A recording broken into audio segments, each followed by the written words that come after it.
So turning now to more tension in the Middle East, an Iranian drone striking a Singapore-flagged cargo ship in the Strait of Hormuz, putting some pressure on the ceasefire reached with the U.S. A UN agency now suspending its evacuations until the safety of ships passing through that waterway can be guaranteed.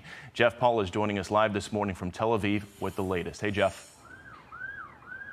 Hey, Bill, yeah, and that attack on that Singapore flag ship at the Strait of Hormuz, obviously a major test of this 60-day deal between the U.S.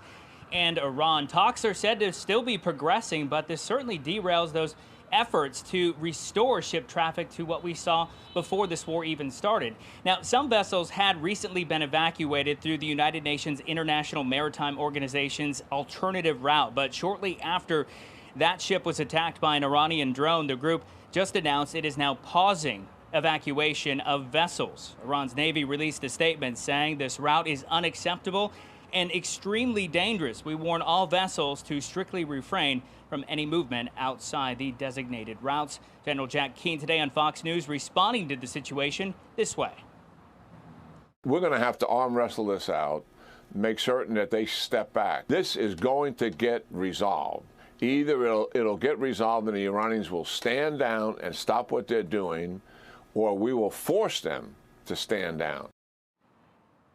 President Trump seemingly addressing the growing tensions last night while speaking to some farmers at the White House. He says the strait remains open and emphasized Iran could become a new market for American farmers, saying they'll use unfrozen Iranian assets to buy U.S. crops. Trump insists Tehran wants to make a long-term deal with the U.S. badly. We're negotiating from a position of pure strength, pure strength. They know that. And the strait's already open, and we're setting records of the strait. But we had to do that. We cannot let Iran have a nuclear weapon.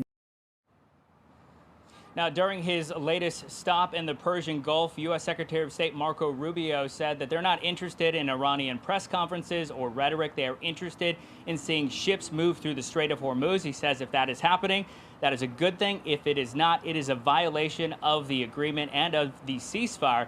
And he says they're going to have a problem if that happens. Bill? All right, Jeff Paul live in Tel Aviv this morning. Jeff, thank you. Thank you so much for watching. Drop your opinions in the comment section. Let us know what you think. For more news and updates like this, subscribe. I really appreciate your time for watching.